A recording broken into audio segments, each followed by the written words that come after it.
we're live. We're live. Okay. Hello, guys. How are you? Welcome back. Today, we're going to do something a little bit different. Maybe not too different, but a little different. If you know me and Dice, you also know I teach at a school. I run a school. I teach at a school. I do a lot of things related to casino gaming, but I came from somewhere, and this is a story of how I ran from the mob. And it's a true story. It actually happened. And for many years, I have not been able to talk too much about my story, my truth, as it were, because I've had a lot of fear. I've had a lot of, I feel like, I think with, and I think I share this with everyone, there's lots of things we do in our life that make us either fearful or make us ashamed and make us feel like we're the only one. And we go through life wondering, where it takes us, where we can go, and how we're going to be judged, and what's the story, and what's the path, and what's the journey. And I would tell you that my journey has been quite something. Those of you who know me know that that's very true. I come from a very different place. It was I started out where it was very easy for me. That people saw it to be very easy for me. I grew up in a very privileged world, and it wasn't that easy. It was very, very, very difficult. And I made a new life for myself, and or at least I tried to make a new life for myself, but I wasn't equipped with all the tools. I wasn't equipped with the emotionality and, in some cases, the intellectuality. I wasn't equipped with really anything. My toolbox was empty when I started. So here's the deal. I don't know how to convince you how unique my life is, but I hope you share this journey with me, and I hope that you relate to this. I'm going to do quite a few of these.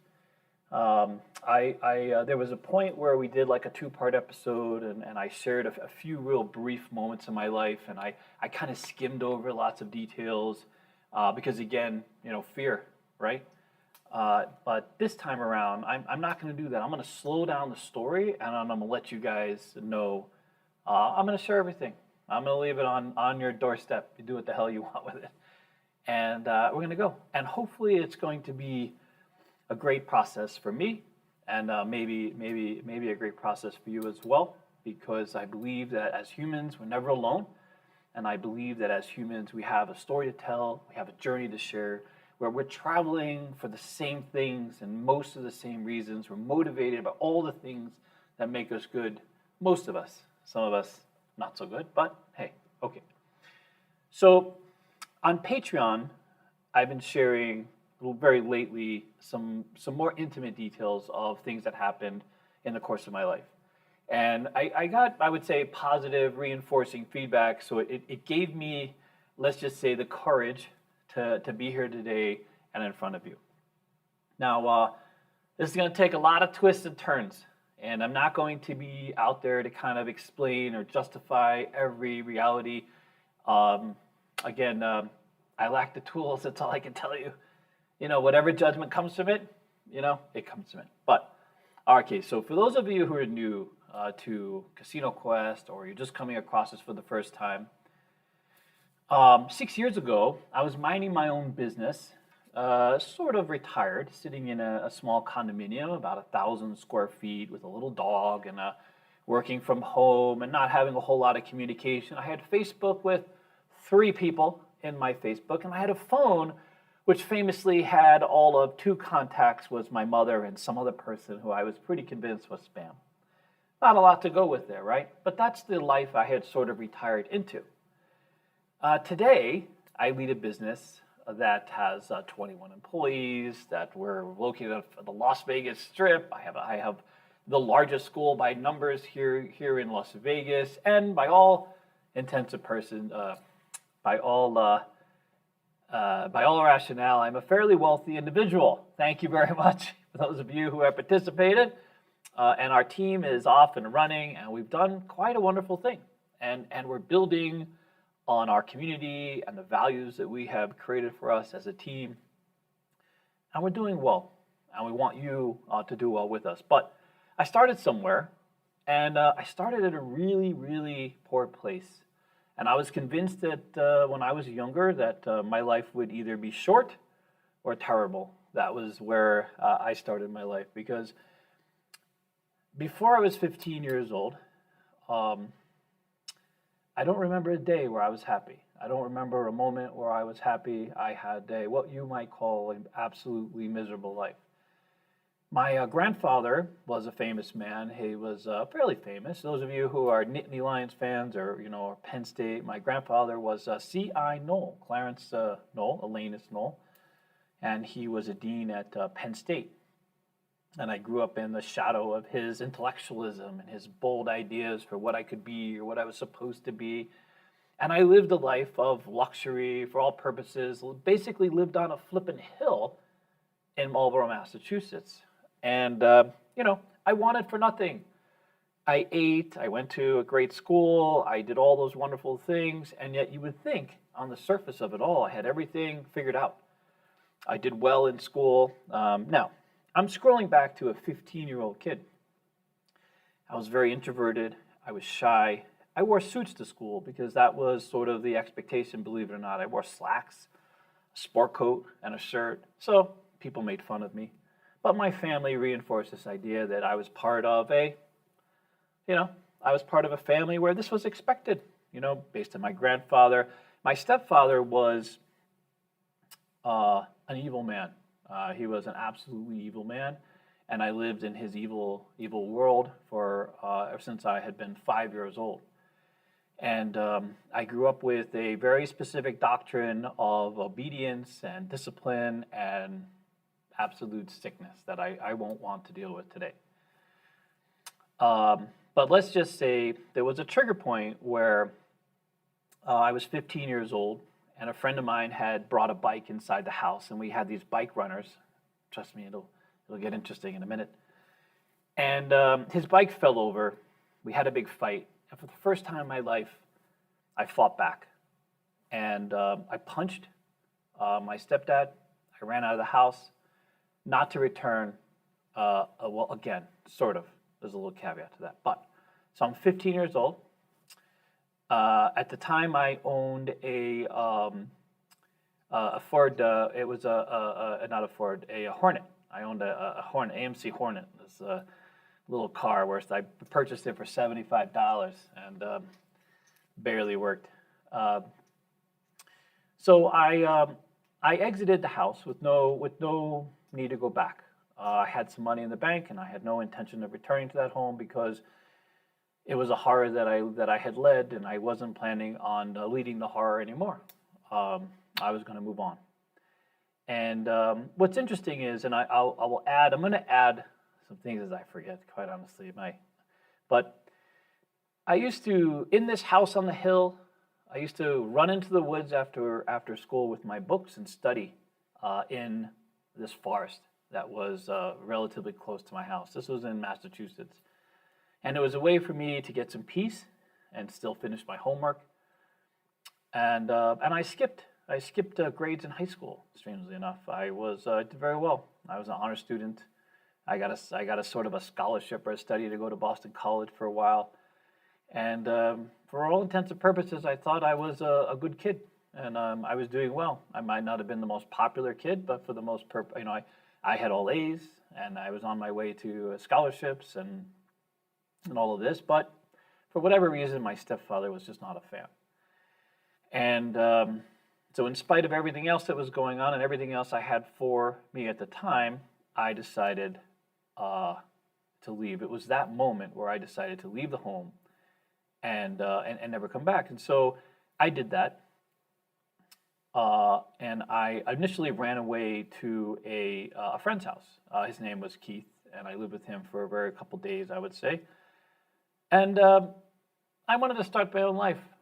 I figured I would be homeless.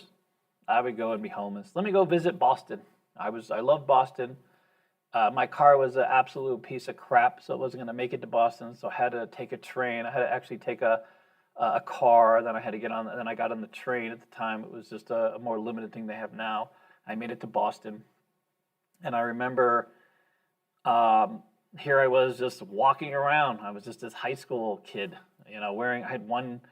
I had no idea what the hell I was doing. I had nothing in my pockets. I had money. I figured if I needed to go anywhere, I had a room. I mean, I had money and I had a bank account. But I was just walking aimlessly. I must have looked ridiculous, or maybe not. Maybe I looked like a tourist. I'm not sure. But it was areas that I was familiar with. There's a bookstore I started with, and then next thing you know, I'm just walking, end up on a wharf, and I get confronted by some really seedy ass, people, and I realize, you know what? Maybe being homeless is not the best way to go at this point, right? So after a couple of days of this, and let's just say I had found what would be kind of like a hostel. I stayed in a couple of days.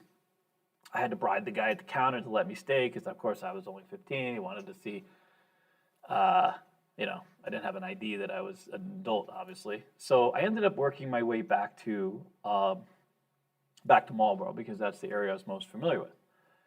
And then I lived my next horror.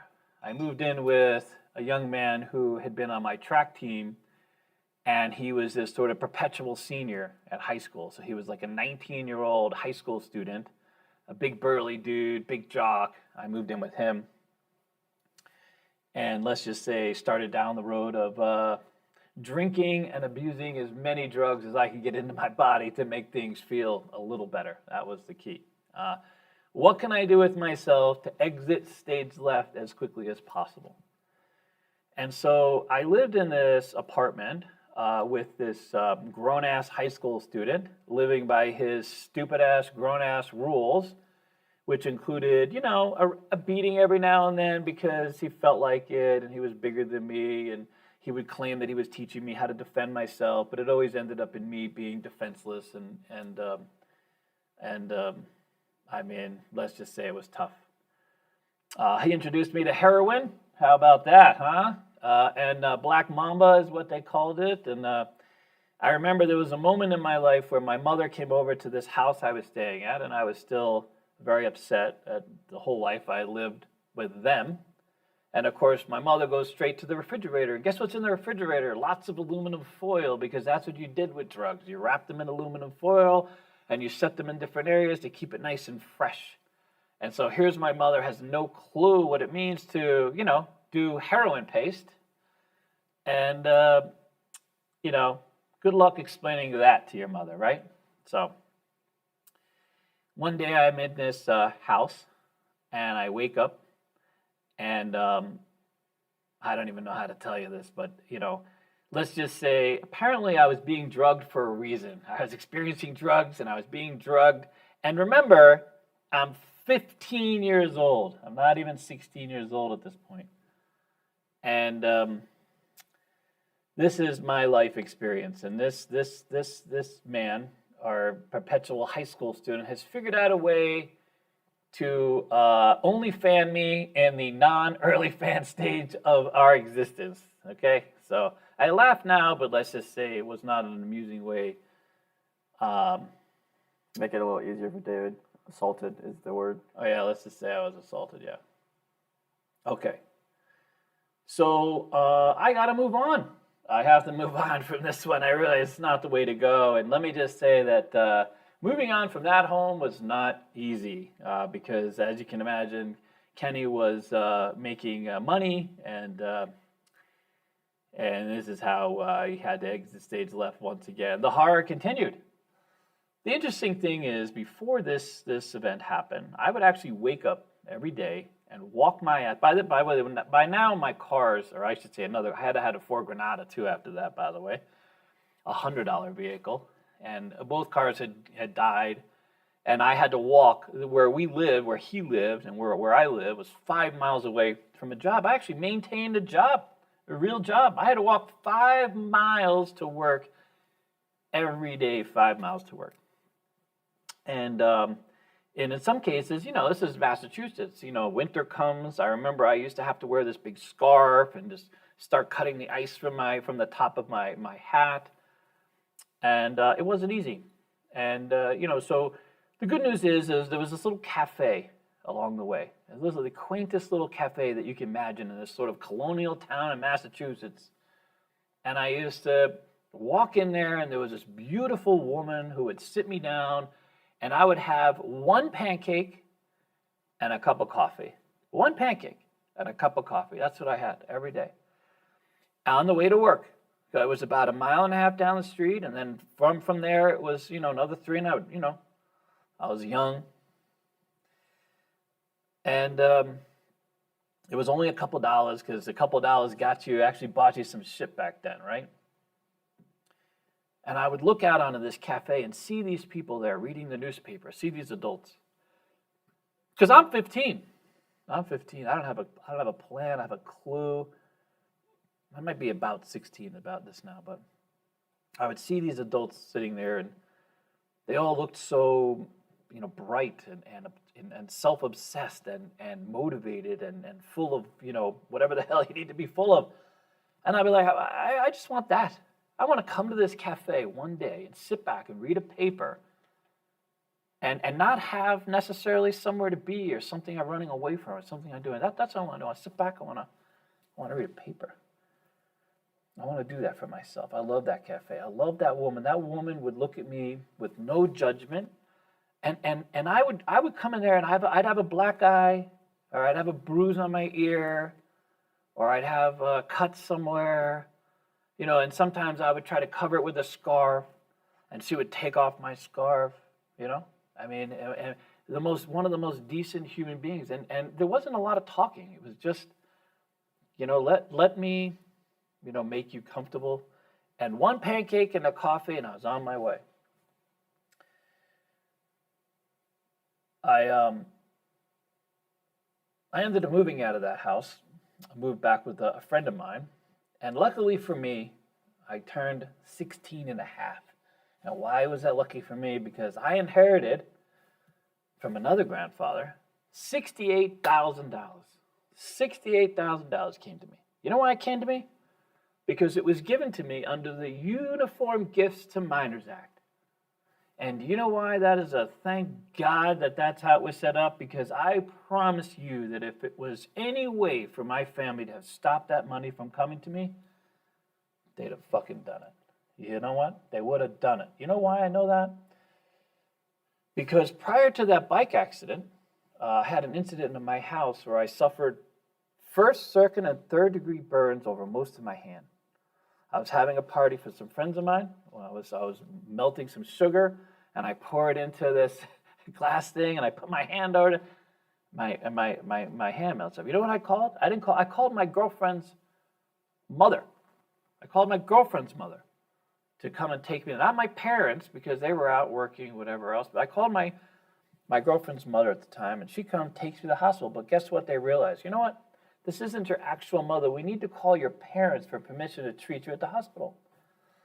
And so I'm in with the doctor. They're waiting for my parents to just call, because this is no cell phones. They got to call. They got to, And I'm being, treated, and they're about to put this ointment on me, to treat, because I burned my hand pretty seriously. And they get a hold of my mother, who her answer is, I don't want to deal with it. And the lady is for the nurse is like, wait, I'm calling for treatment. What do you mean? She gives it over to my stepdad, who says, no, we give you no consent. Can you imagine? Which parent out there says, I give you no consent to treat my child? None, no consent. And so the doctor, as he's sitting there, is telling me that he can't apply the treatment. I have to do it for myself. I got to do it for myself. We just need somebody to pay for it. And so that ends up being, and by the way, that's not, I'm just giving you one example, because you might think that there's some, because, by the way, there are parts of this, there's a lot of joy coming. There's a lot of really good stuff coming. There's a lot of very interesting, you won't believe my story, but it's all true, and I'm going to put it here, and some of you are going to look me up in the LA Times, literally. Okay, you're going to look me up in the LA Times back when I opened the Covenant House shelter for homeless youth. You're going to see it. You're going to see it all. It's all there. Everything I'm going to share with you today, it's all there. But I want you to know, no matter who you are, where you are, what you are, maybe, just maybe, you're not alone. So anyways, the doctor gives all this. Her name is Mrs. Cahill. And she was there with me, and she helped me, and she bandaged me, and she took me home, and Of course, everybody's shocked, but I wasn't shocked. That was the way it went. All right, let's fast forward here, okay? Well, where did I leave off? Okay, my 5-mile walk. Okay, I get my $68,000 from not from CI Knoll, by the way. No. My grandfather with 9 doctoral degrees left me zilch. With my other grandfather with bupkis somehow left me. The man that passed away when I was 9 years old sat me up on his lap and showed me what love is and showed me what a one-button clicker on a TV can do. Remember those? Yeah, you don't remember those, but he was so proud. He got a TV. And it was the very beginning of remotes, and all you could do was turn it on and off. That was it. He had a little remote. He would sit that, and we would play with the remote, and it was just an on and off. It was just one button. You couldn't change the channel. You had to get your ass up and change the channel yourself. But it had one button, off and on. That was it. That was exciting stuff back then, swear to God. We would just click, click, click, click, and I was young. That man showed me so much love. Anyway, CI Knoll. I talk about CI Knoll a lot because, if you guys are up there in Pennsylvania, you drive by Happy Valley, that was my grandpa, He wasn't always so happy, let's just say, Anyways, so I get this money. Now, some of you guys know I'm a fairly smart guy. And what's interesting is, even then, I was writing these business plans. I was part of the National Honor Society. And I was writing business plans. That was my thing. I was an economics nerd, as Dennis likes to say. I was a big economics nerd. That's what I did in high school. I showed up with my business plan, and one of these days, I was going to be an entrepreneur. That's what I wanted to do. I wanted to be a serial entrepreneur. I wanted to be in control of my destiny. I wanted to, create a business. That's what I wanted to do, right?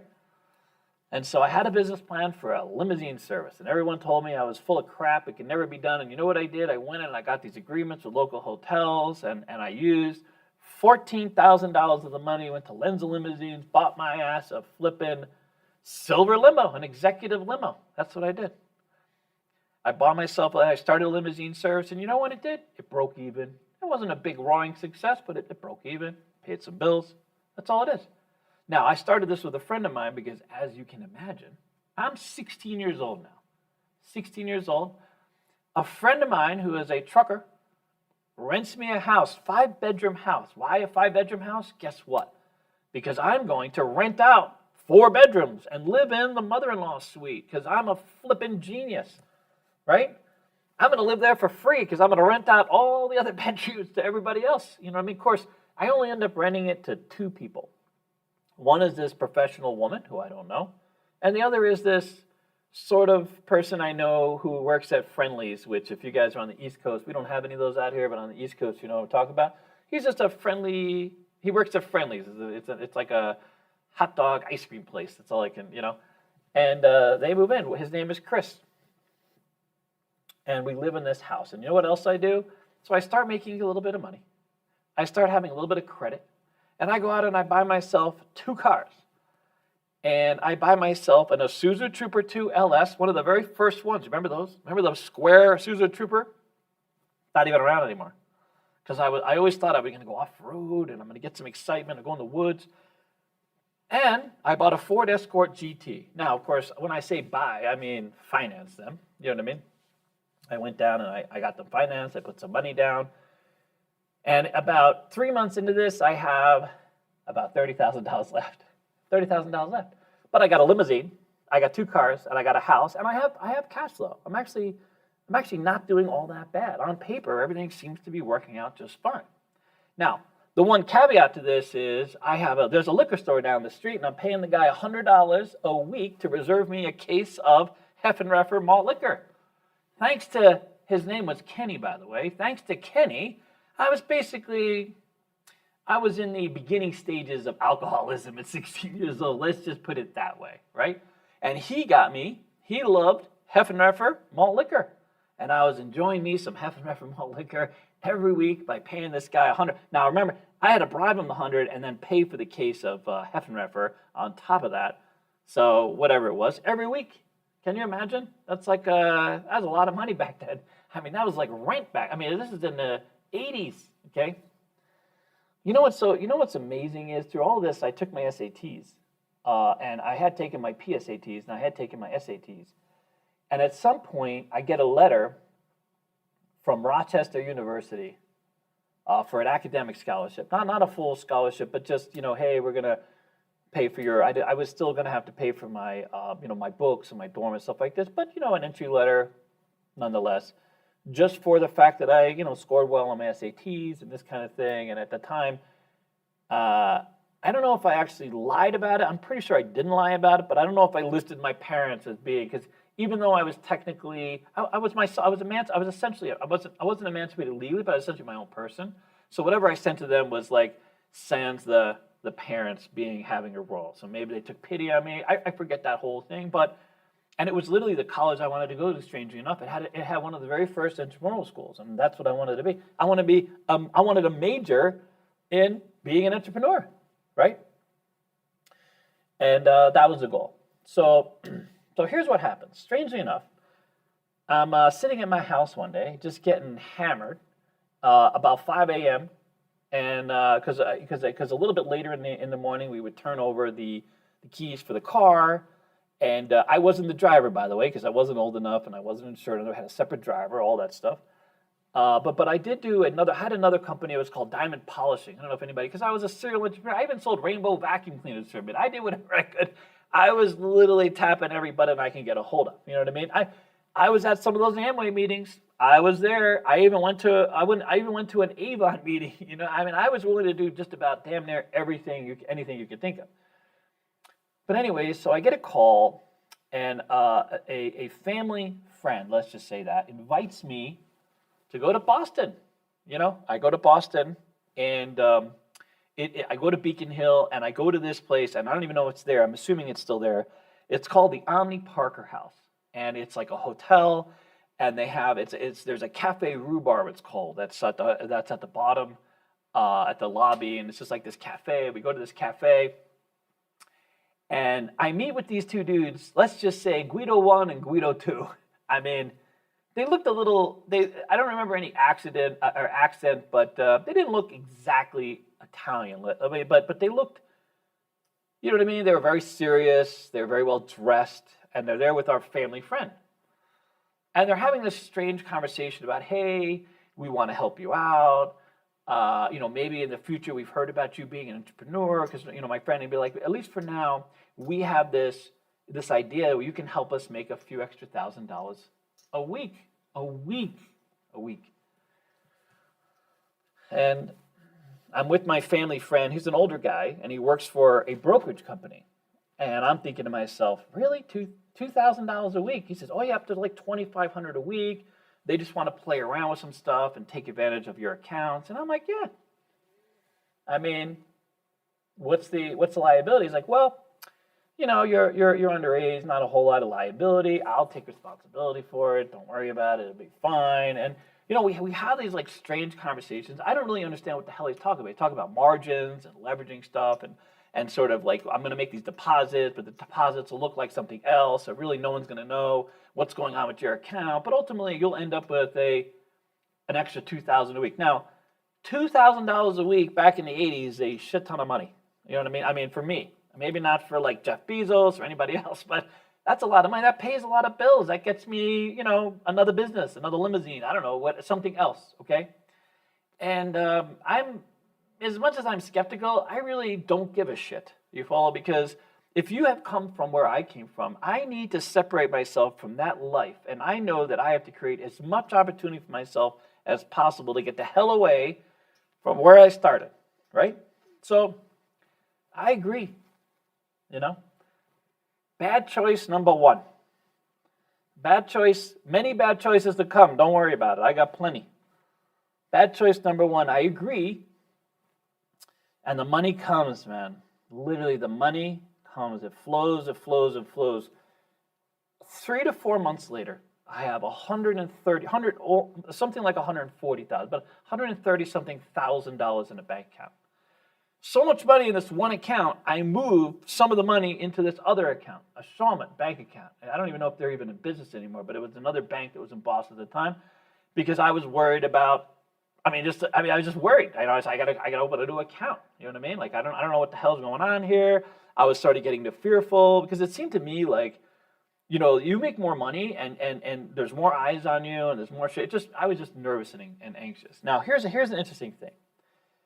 As I'm making more money and I am kind of going out, I'm doing more things, I end up lost in like northern Massachusetts a little bit. I'm visiting someone up there, and I end up going around, and northern Massachusetts is like, Massachusetts is not a really tall state. It's a wide state, right? It's really a small state to begin with. So when I say I was up, north a little bit, it's really not far. It's like another 30 minutes, from where I'm at, right? And I go into this bowling alley, and I'm trying to get directions, and I run out, and I see this girl working the bowling alley. And she says something to me as I'm trying to leave, and mistake number two. Mistake number two. I go back, I talk to her, and strangely enough, a week later, I'm there picking her up, and we're going on this date. Now, you'd be like, well, why is it straight number two? Because, the first thing out of her mouth when we meet is, she likes my Isuzu Trooper, because that's what I was driving, which there weren't a lot of those. And, I was still a young guy. I took her to my house. She loved my house. She couldn't believe I had this house. And then, of course, if you come to my house, at night, there's a limousine parked in there, right, in my driveway. And I had this weird pool with a fence that I actually never used. And, like, I'm the master of the house. This is my house. I'm renting out these bedrooms, and I have this professional lady, and I have Chris staying there. And you know what I mean? So, anyways, we get to know each other. Now, here's the thing where it gets really, this is where my life, I can't begin to tell you how many just, it's like I can't make this shit up. So she takes me to her house. Finally, we hang out for about 2 weeks. Oh, by the way, if drinking and the drugs weren't enough, I'm now smoking. Because she's a smoker, and she makes it out like it's not that big a deal. And remember, this is back when a lot more people smoked. So now I'm a smoker. Congratulations. So yeah, got to get liquored up before like 6 a.m. Got to have my cigarette right out of the thing, and you know what I'm saying? Every now and then, maybe a little heroin to top it all off. How's that for the record? Because by this time, by the way, I had no longer the black bomb. All that stuff was done, by the way. Luckily, that wasn't that was a very short thing. Okay, so I go to her house. Her house is not a house; it's a motel room. Her parents are essentially homeless. They have literally been or evicted from some home, and they have piles of trash bags, which represent all their stuff, inside a motel room. And her mother lives there with her alcoholic stepdad who doesn't like wearing shirts, but clearly needs a shirt because he needs a shirt, okay? And then she's there, and then every now and then there's this other person. They have 2 beds. It's a motel room with 2 beds. And at any given time, there could be up to 5 people in that room. And I'm like, what, 5 people? Anyways, I get to know the stepdad. He ends up, he likes Southern comfort. Next thing you know, I'm switching from Heffenrepper and me and him are meeting at this motel room. They have this little table, and we just getting whacked on SoCo, and he's telling me how my life's gonna suck when I'm his age. You know what I mean? That's his advice, dude. He's like, listen here, kid, you got all your hair, you're young, you're vibrant. Wait till you get to my age. Your life is gonna absolutely suck. You're gonna probably end up right here in this motel room, drinking SoCo with some other poor young sap. You know what I mean? That was literally the most depressing human being I've ever met. Meanwhile, my girlfriend is working me over to help them get a home, because they're just a few $1,000s away from getting their own house and being independent and all this other stuff. It's when you're young and you have this, you have a girl, you know what I mean? I don't know. It's like, here, take my wallet and just enjoy. Just give it back when you're done. Give it back when you're done, and then we'll discuss. So, like, I can remember for at least a couple weeks, I'm going around, and we're trying to find them a place, and I find them a place. So we're actually going to it's a split level. So it's a split level house, and then the upstairs has a whole level, and then there's a loft. And me and her have this opportunity to live in the loft together, and then the parents will live in the other. And so I was doing it as like a second place. I was going to keep my house because it was sort of paying for itself, and then I was going to live here with her. And then comes the call. A week later, I don't know, not too long after the house comes. It's like a week or 2 weeks. I don't even know. I get this call that I had a margin call on my account. So my investor friend calls me and says, there's been a problem with my account. And I'm like, what do you mean there's a problem with my account? He's like, well, you have no more money. You have no more money in your account. And I'm like, great, that's fantastic. So can you explain exactly? So I apparently I got a margin call. I had no idea I was on margin. I got a margin call. My money was gone. And as you can imagine, I was terrified. I was terrified. I had no more money. I had bills. I had a business with bills. I had a girlfriend with bills. I was trying to move into this house, and it was all gone. All I had was, remember that shaman account? I had the shaman account with like $2,500. That's all I had. I had that one account. So you know what I do, of course, like anybody else, I call my girlfriend. I call my girlfriend, and I call her up, and I say, hey, I'm broke. She says, well, we're breaking up. Yeah, it's just like, before that conversation was over, she's like, yeah, I can't, I'm not going to be with someone who's broken. And you know what's so funny is like, I couldn't blame her. I didn't have, what was I gonna, you know what I mean? I don't think I have the gas to get up there and see anymore. I mean, I don't think I got to rewrite all the rules to what I'm doing. Now, if I had sat down, if I was older and just sat my ass down and said, okay, I got this, I got cash flow, I could just rebuild. You know what I mean? But I didn't do that. I just panicked. I was young, I panicked. My girlfriend tells me to go F myself, and everything just sort of fell apart almost instantly. So you know what I did? I went home. So when I first got this news, I was at a different somewhere.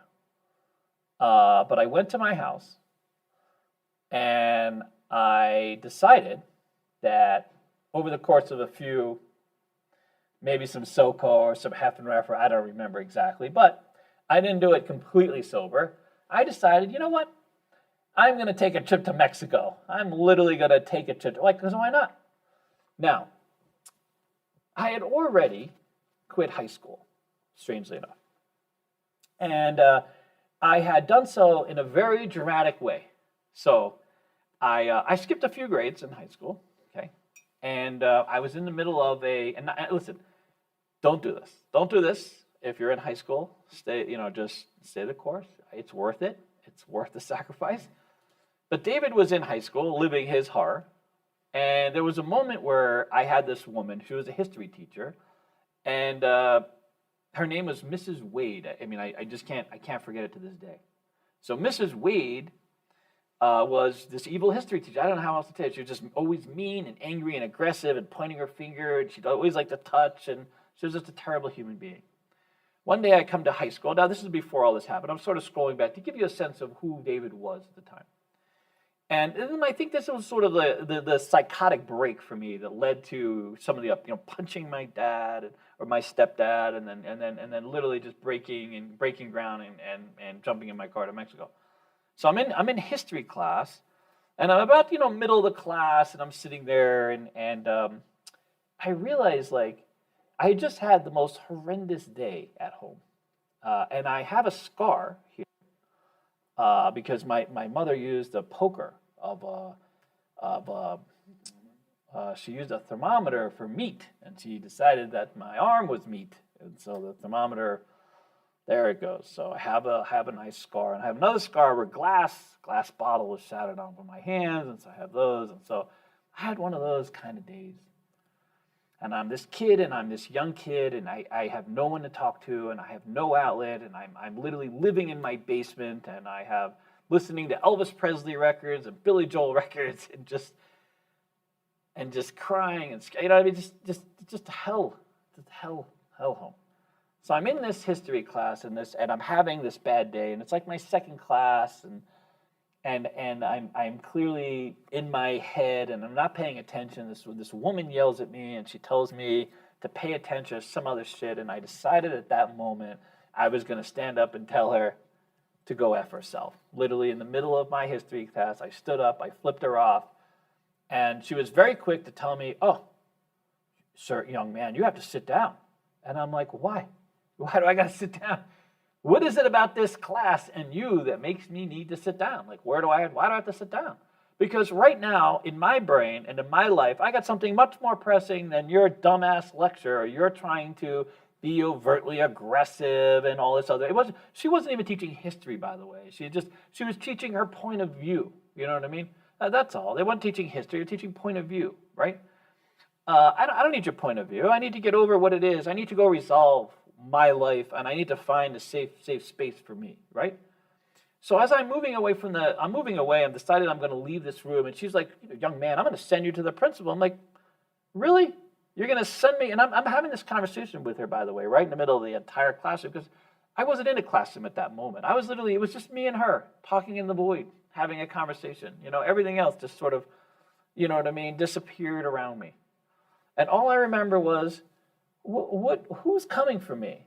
Who's going to miss me? When have they decided? At what point in the last 15 years has anyone said, let me just come here and make Dave? No. I disappear in the halls, dude. You know what I mean? I'm a National Honor Society. I was level 0, whatever the hell it is. I was a smart white kid who could disappear in a hallway.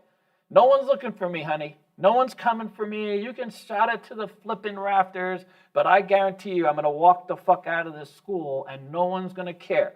And we had, I don't know if we had security, but there were people, and guess what? No one cared. I walked through, by the way, this was a big-ass high school with 4,000 flipping students and lots of halls, and I was on the 3rd floor, and I had to walk my way out all these halls. And I remember thinking to myself, you know what? Not a single person is going to ask me where the hell I belong, because I look like I belong, dude. I look like I belong. Not a single person's going to stop me. No one's going to hold me accountable. I'm going to walk out of this school, and no one's going to absolutely give a crap. And guess what happened? That's exactly what happened. And I walked out of that school, and I didn't never look back. Yeah. Because guess what? David has a GED. We'll get to that later. The Army. We'll get to the Army later. But Dr. Weiner, the one teacher I loved, my economics teacher, because I was a big economic, tried to convince me to come back to school. Do you know how close I was to graduating? Do you know how close I was to graduating? 2 weeks. I was 2 weeks away from my high school diploma. That's how it works. That's why this woman was in her lecture phase. Instead of teaching crap, she was in her, well, I'm going to lose you guys in 2 weeks, so let me give you what I think about life. No one gives a shit what you give about life. You follow? So that's the phase I was in, Listen to them. I mean, I think a lot of teachers are guilty of that, Before you go, let me tell you, let me give you all the advice I can. Let me squeeze it in and tell you what's going on, and no one cares, Okay, are you ready? I'm back to being broke. I call my girlfriend. She's decided she doesn't want to be with me. And now I learned for the first time in my life, guess what? It wasn't that good, right? Because she wasn't with me for any other reason than the fact that I was going to be able to help her family move. I was a target. The minute it got tough, gone.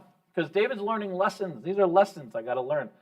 And we all got to learn lessons. We're all on this journey. We're all on this path, right?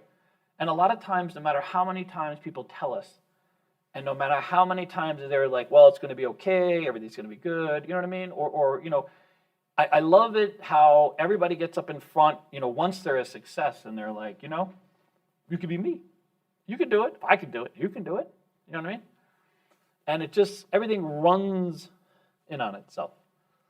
And you wonder, when does that happen? Where do I fit in? What part of this picture?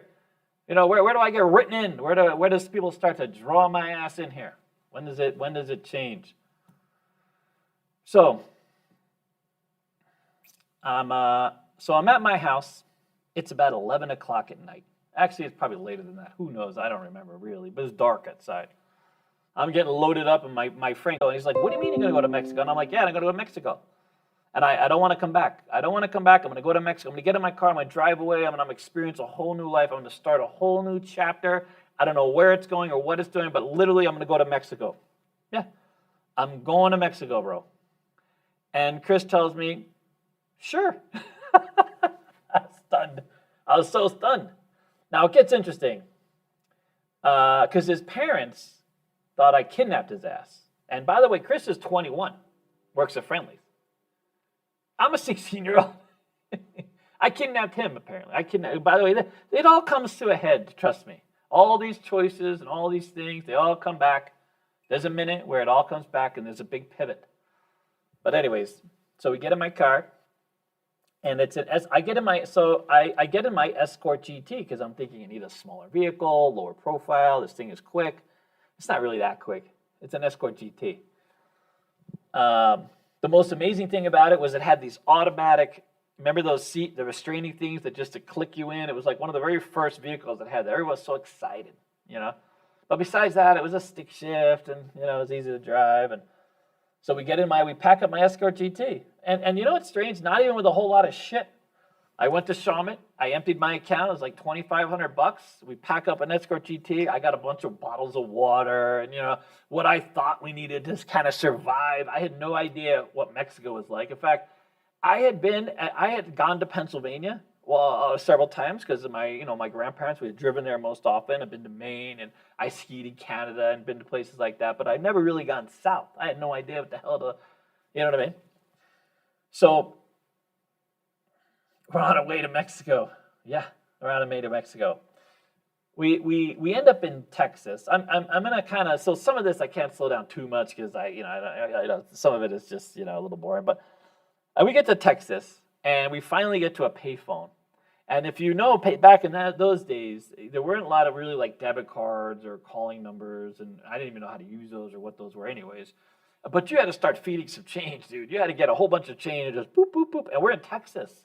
And we're trying to call back. I'm trying to call my mother. Wait. I just glazed over the mob. I glazed over the mob thing. I got to go back. I got to reset. Sorry. You ready? Okay. So I hear I'm broke. And that's where I was before I left. So my mother gets a phone call from someone telling her to make sure that her son doesn't leave town. Now remember, I lost all my money, but it wasn't all of my money. It was could be the Guido's money. I say Guido. I don't mean that in a bad way, to be honest. But there's no doubt that there was some type of organized crime. There's just no doubt. Looking back on it now, I mean, I could gloss it over and say it's something else, but there's no doubt. And even as a young person, I knew that these were, you know what I mean? I just felt like because I was on the financial side of it and I wasn't doing anything, I wasn't like knocking anybody off, or I wasn't stealing it. They were just giving me, you know what I mean? So like I don't know. Listen, I was young, and you guys know this. So my mother takes me to Framingham, and we drive out there, and she gets a tarp, and we literally cover my car, and we go. So it's just this other city, out of Marlboro, in this sort of motel that's sort of out of the way. We cover my car, and she puts me up in this room, and that's where I sat and had the conversation with my girlfriend from this room. And that's where I spent only a couple days there before I went absolutely stir crazy, and then finally just uncovered my car, went back to my house. I had the trooper, by the way. I had the trooper with me, and then I went back to my house, and then that's where I got the Escort GT. So, that's when they called my mother, and they didn't say they were going to do anything. Well, they just told me not to leave town. They wanted to make sure. I don't know. Maybe they asked her some other questions she didn't tell me. But she was worried enough for me to come and get me, and we went to this hotel. Because I had no money. She put me up in this hotel. We covered my car, and I sat there for a couple of days with and I don't even know what the plan was. Like, you know what I mean? I mean, I had no idea what the plan was. I don't remember to this day having any other conversation except sit here, and we'll figure some shit out later. I don't know. I don't even know. I don't even know. Strangely, I think, because here's my mother help. My mother loves me, just so you know. And my mother is just very naive, and she doesn't have the tools that she needed given the man that she was with. You know what I mean? And so I feel like in some cases as an adult, I've come to know that she was a victim as well. So I want you guys to understand that. And much of the rage and things that I experienced and things that we went through when I was a young person are literally born of that. So don't hate my mother, you know. We all have deficiencies. We all have things back. I don't hate my mother. I love my mother.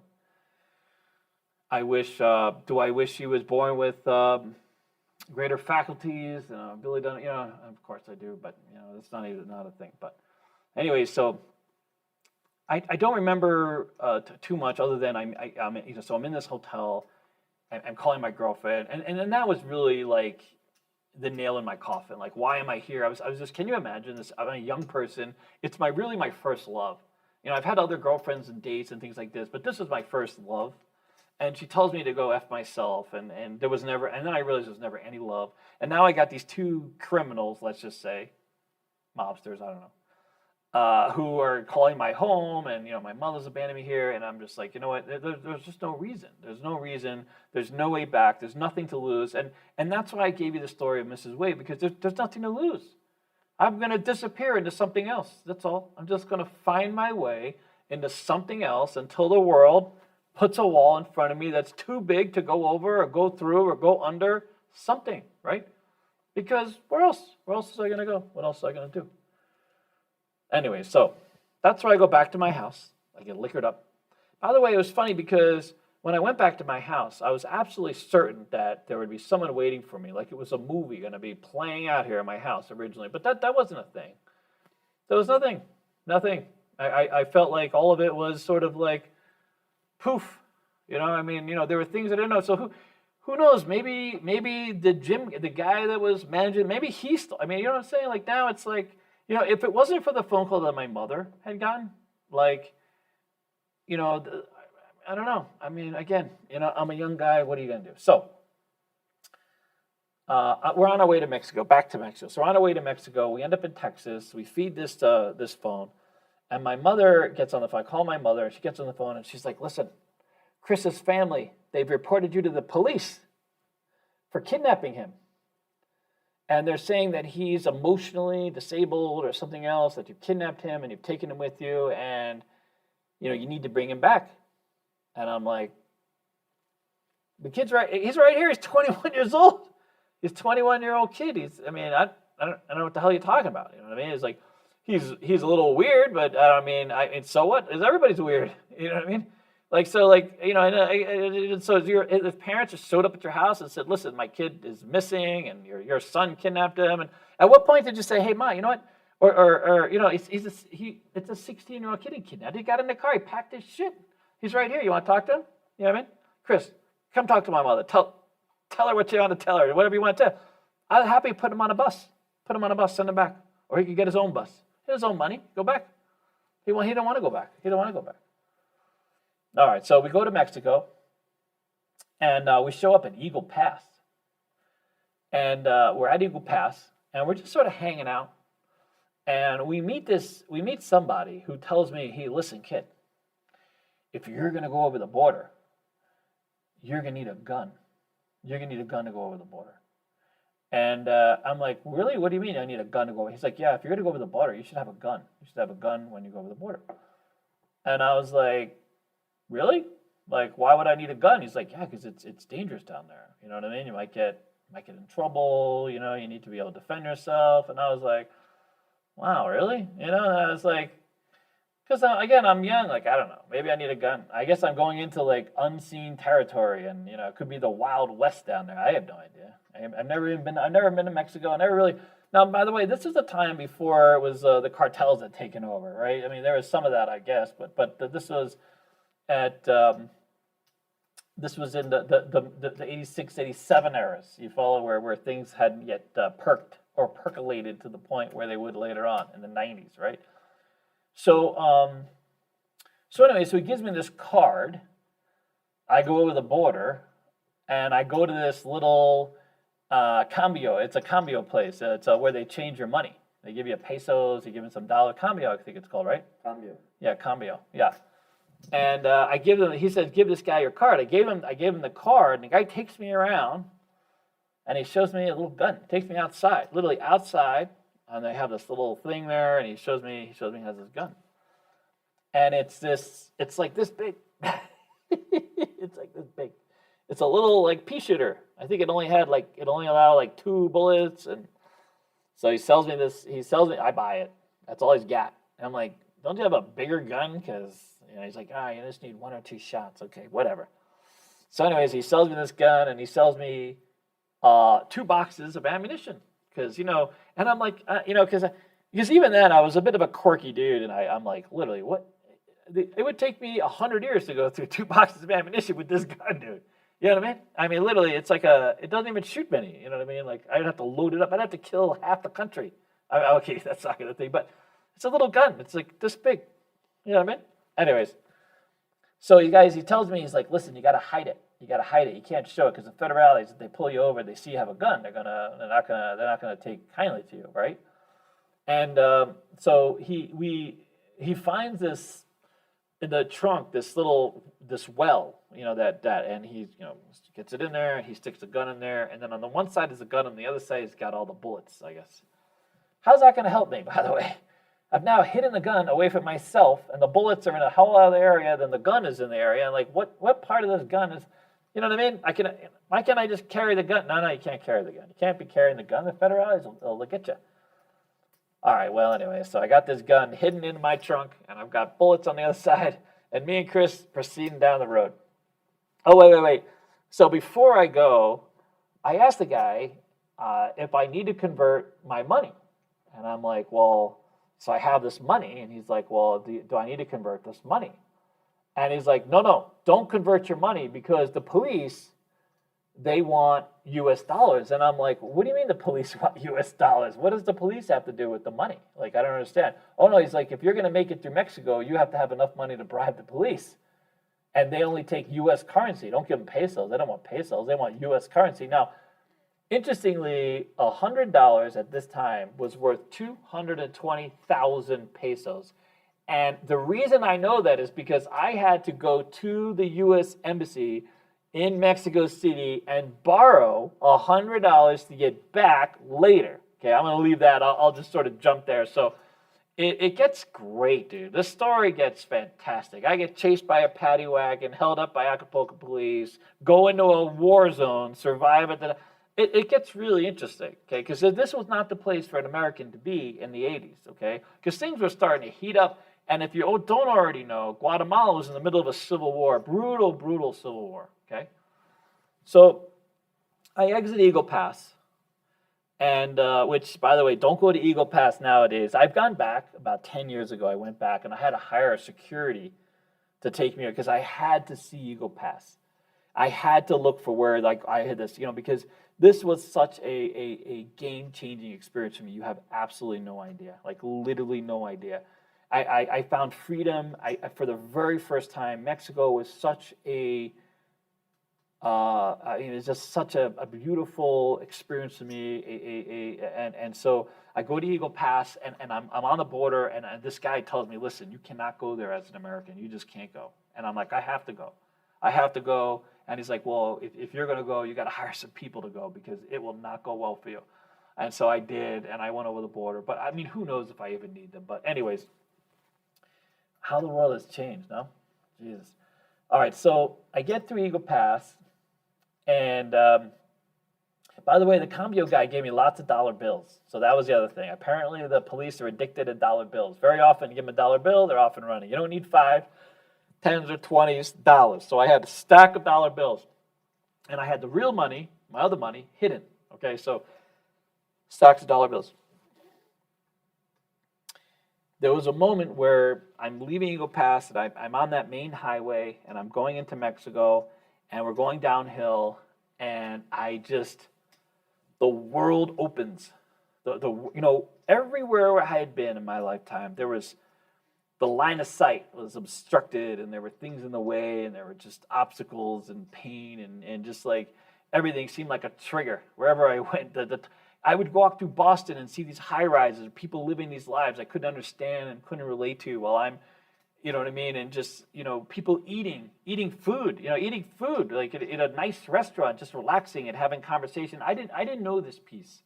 I didn't have a birthday until I was 50 years old. My very first birthday Actual birthday, like a birthday. Like I kid you not, a birthday with presents and cake. 50 years old I was, 50. These are experiences I didn't know. I didn't know food. I didn't know, you know what I mean? You would think with all of it, I would have known some of it, but I didn't know any of it. So there's a moment where we're coming down the street, and before me I see nothing. I see just this open country, this beautiful country. I pulled over the car. I got out of the car, and I was overwhelmed to kiss the ground. I was literally overwhelmed to kiss the ground. I don't even know how to describe it. I literally bent over, and I kissed the ground. And for the first time in my life, I knew freedom. And it was lots of things. It was, I was in a brand new country. No one's looking for me here, I gotta hope, And I was on a new thing with my own rules. This was an entrepreneurial adventure, right? I didn't have any bills. I had nowhere to go. I didn't have any bank accounts and nobody calling me. I didn't even have a phone network. There was no phones, no cell phones. There was nothing. I didn't have letters. I didn't have writing utensils. I had nothing. I had water and food and shit in my car and gas to get to the next town. That was it. I was as free as I felt I was ever going to be in my entire life. For the first time in my life, in this country with nothing to block my view. Literally just an expanse of nothing. There was nothing. There was absolutely nothing. There were no signs. It's just this sort of gravelly, it was their highway, but it was, not a highway like we know a highway, right? Or, maybe this was before they built it up. I'm not sure what's there now, of course. It's like 30-something years ago, 40 years ago. I loved it. Absolutely loved it. So I'm going to tell you before I get to Mexico City, we'll leave off at Mexico City, but I'm going to make it to Monclova. How about that? I want to make it to Monclova because I don't even know how long I've been doing this for. An hour? Oh, that's not bad. So I get back in my car, and we drive down. And let's just say it's colder than we thought. It's different than we thought. You don't know where to pull over, where to eat, because it's not like we have fast food. It's flashing tacos and burgers. And back then it was somebody's house. They just have a sign out front with a little restaurant thing on it, and you would go in and then you would eat in somebody's living room. Like literally, just the very first time I walked in, we were going through this little town, and there weren't even there were no stoplights. There was nothing. And here I am, my Escort GT, which there weren't any cars like mine. There are a lot of VW bugs, by the way, but there were lots of other types of older vehicles and vehicles I'd never seen before. And there were some places there were mules and people riding mules. So I go through this town and I end up in this house, and we pull over because we haven't really eaten any. We just bought chips and stuff, and all that was going because I assumed it was like the U.S. I assumed we just rest stop and restaurant, and we'd run into a Taco Bell or McDonald's. There's none of that. So anyways, we go into this people's house. And I was trying to explain to them, and I had this adventure of trying to get a damn pasta. They don't have pasta. There's no pasta, dude. How do they not have pasta? The Italians have not invaded Mexico yet? What's going on? I mean, there was no pasta. They didn't understand what I meant. Every time I'd be like, this is the noodle and this. They didn't understand. It wasn't until Acapulco that someone finally was like, served me some sopa, which is like got little soup with little pasta things in it, little pasta shells. Anyways. So I'm in this house, and I'm trying to explain I want some kind of taco. I don't even know what the hell, I'm just now learning Spanish for the very first time. By the way, I had bought an English-Spanish dictionary, and, I'd be opening it and trying to talk, and they'd be talking, and eventually I would become somewhat conversational, believe it or not. Yo hablo poquito español. And so I'm in this house, and this woman feeds me a corn, I don't know what the hell it is, dude. It's got meat. And it's a thing, and it's not even, it doesn't look like any taco I've ever had in my life. And the meat looks like, I don't know what the meat looks like. The meat looks like it's been killed and shot, and there might actually be buckshot. I mean, the meat doesn't look much like meat, but I don't have a lot of choices. So I eat this meat. I eat this taco. And my friend Chris is sitting right across from me. And within maybe a minute, it might have taken a minute, I threw up with such force and such projectile vomited right in his face, dude. Literally right in his face. That poor bastard had no idea what was coming. I didn't either. And literally just projectile vomited his face, dude. And he just sat there and took it like a champ, dude. He owned that vomit like it was nobody's business. And by the way, I have a feeling that was the moment where things started to shift away for him, because there was a time when he started to be not as excited for the journey as I was. But and then so I go outside to finish, what I had started, and these people didn't even come out after us. Like, they literally, I don't even know, they probably just locked the door, dude. We're like, you know what? We're gonna call this a day. And we try to wipe ourselves off, and we get in the car, and we're out. I mean, we just go. Not too much longer later, we move into we go into this Pemex. They have Pemex gasoline, and luckily enough, I meet this guy who explains to me, listen, our gas is different down here. You got to use this additive. You can't just, our gas is no bueno for American cars. You gotta fill the gas, and then you gotta put this additive in afterwards. And I'm like, okay, but where do I take a dump? Because that's what I gotta do. I just projectile vomited all over my friend. I really need a bathroom to clean up, and I'm probably gonna have to take a dump somewhere. You know what this guy does, dude? This guy gives me what looks like the old top of a tin can. And he points to the side of his gas station. And I'm looking at the side of this gas station. There's nothing but empty. There's nothing there. What are you pointing at? I don't understand. Where the hell is the bathroom? Where do I go to the bathroom? Like, what do I? Is it over the hill? Am I gonna fall? Is there like a little trap door? I jump down? No. You use this to scrape it up a little bit, take your little dump, and then you cover it up. And that's how we didn't find a bathroom until Monclova. Monclova, we found a bathroom. They don't do bathrooms like we do bathrooms. You know what I mean? They do holes in the ground, and so but you know what? You know what's so funny? I loved it. I loved every minute of it. It was just it was almost like I was I was relearning a life. But here's the most amazing thing. Everybody that I met was willing to help me. Do you see the stories? A guy volunteers that I need a gun, even if I didn't need a gun. The other guy volunteers that I need to get this money. He literally tells me, hey, you're going to need dollars. Like, every single person that I'm meeting is outwardly looking to do something for me. Not because I'm paying them, not because I need, because they're just nice, beautiful people. Every single person I meet is offering me, hey, this guy offered me his pail to go dig a hole and take a dump, and right next to his gas station. Can you believe it? He was the honor of taking a dump next to his gas station. I mean, it was amazing.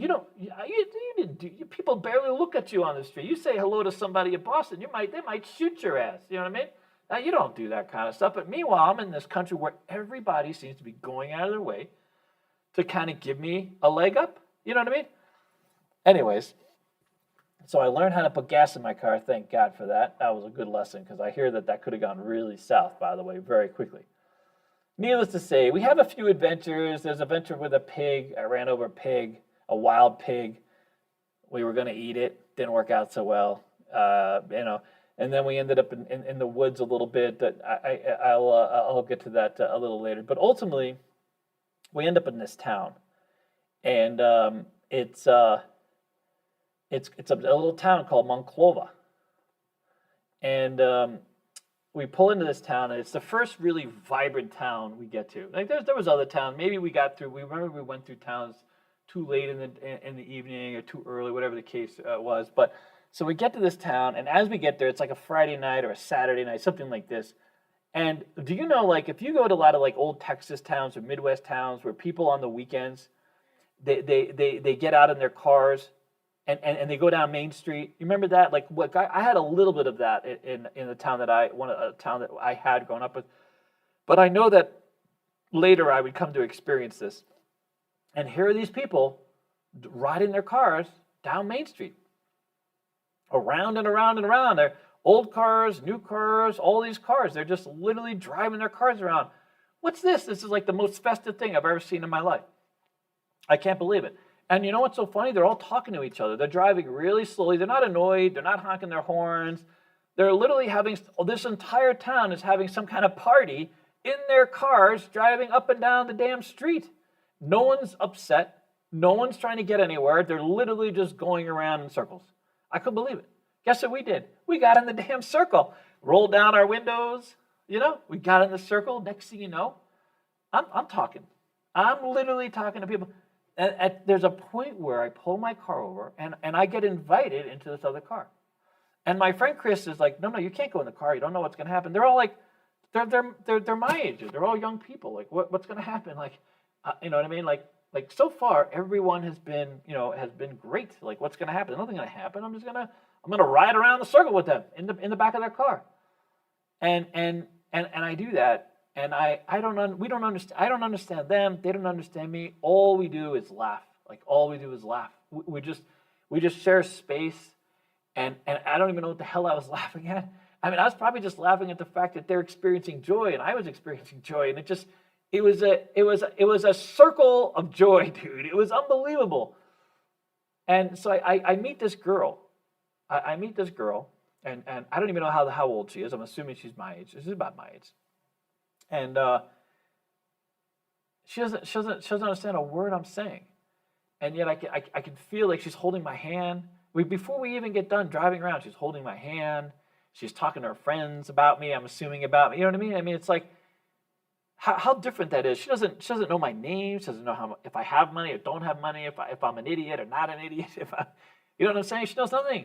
All she knows is a smile. She just knows a smile and the warmth of my hand. That's it.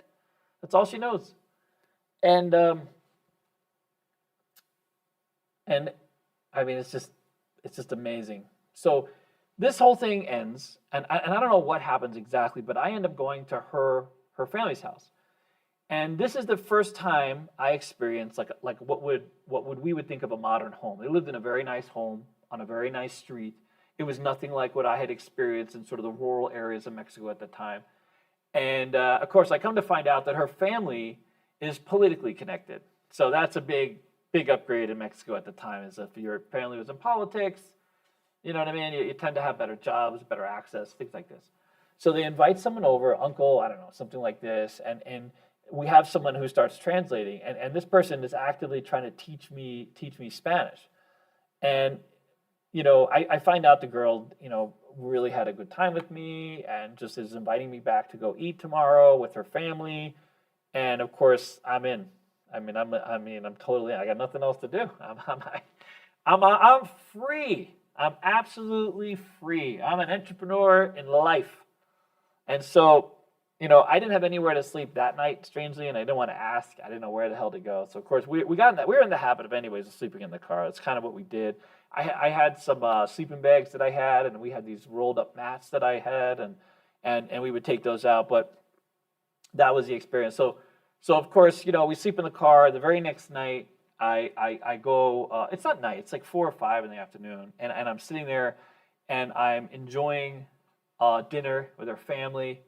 And her dad speaks some broken English, and her mom is asking questions, and there's that uncle or cousin or something like this there, and it's just great. I'm experiencing this new food.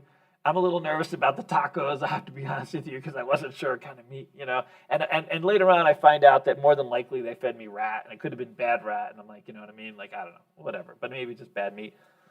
And over the next couple of days, I get to know this girl, and I get to know their family, and we stay there. And then there was a few nights where we couldn't stay there. They were having something else, and then I stayed at this other place that either he owned or managed or something like this. And so for a week, we were part of this family's experience, and it was absolutely fantastic.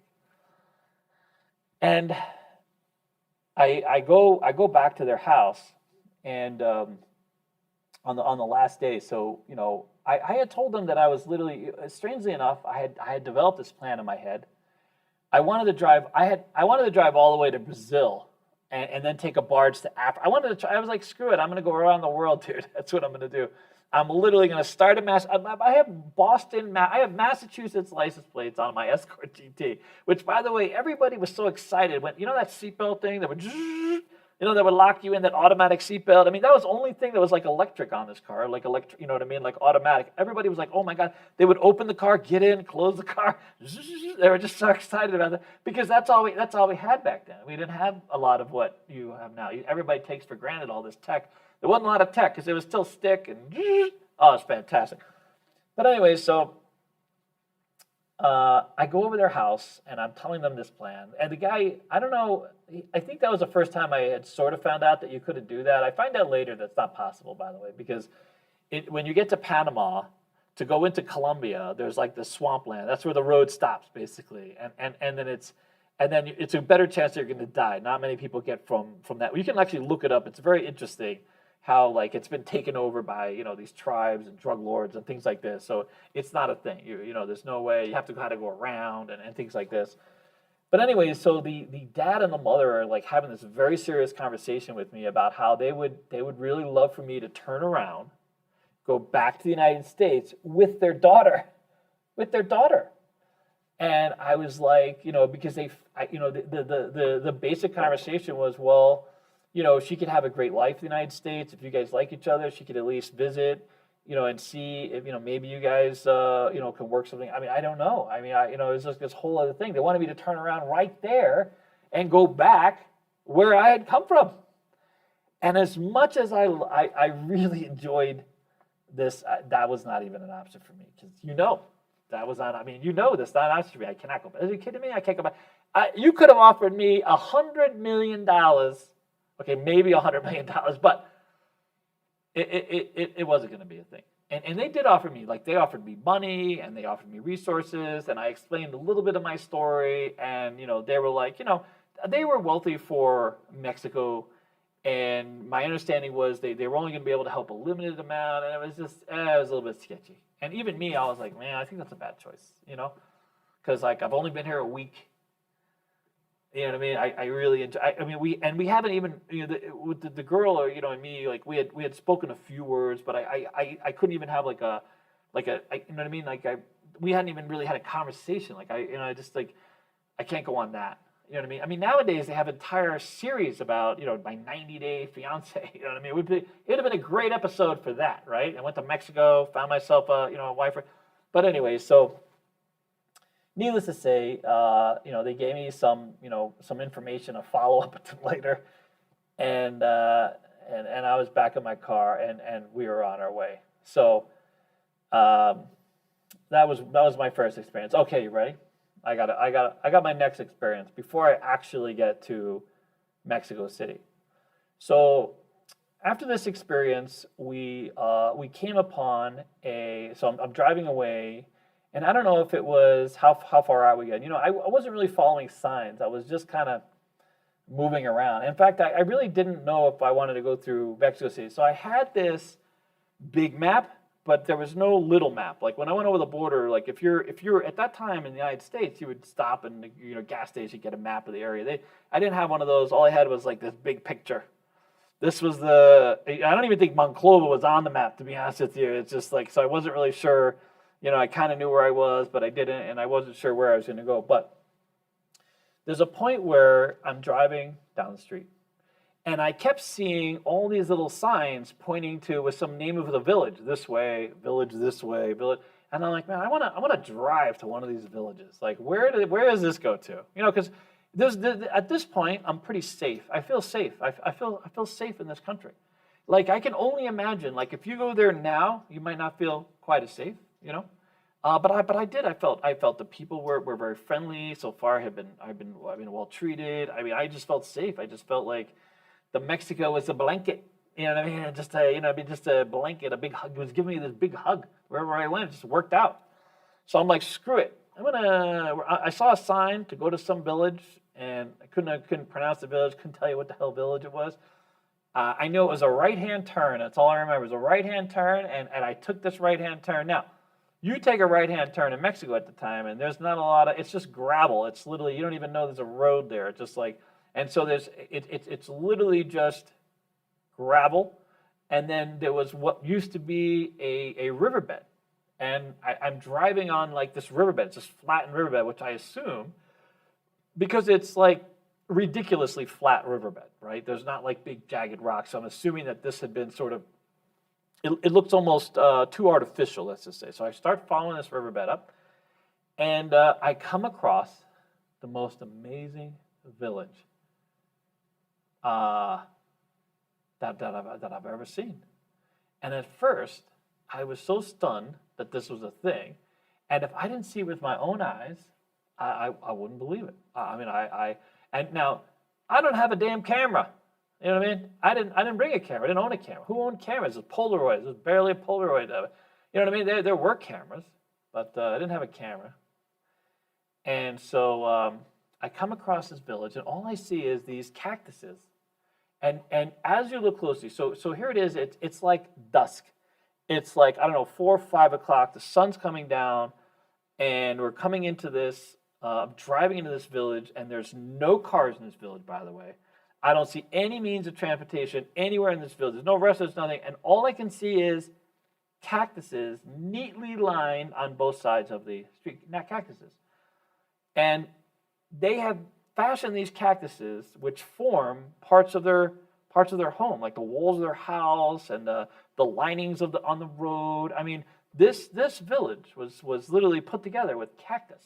I wouldn't say like cactus is everything. Like you could tell, like there was like like there was like this straw thing or weed thing and dung, like they had filled it. But from the outside, it just looked like the neatest rows of cactuses you've ever seen. Creating sort of like these building and structure. I mean, cactus. I mean, I don't know how else to tell you. It just looked like flipping cactuses, And they had houses made out of. It was a cactus village. I mean, and at first we're driving really slowly, and now I feel like, holy crap, I'm in the wrong place. I shouldn't be driving my Escort GT with my zippy ass seatbelt thing through the middle of this damn cactus village, dude. I've invaded this tribe. And this tribe is going to hunt me down with bows and arrows, and this is not going to go well for me. I'm like, and now I'm like, well, maybe I should get the gun.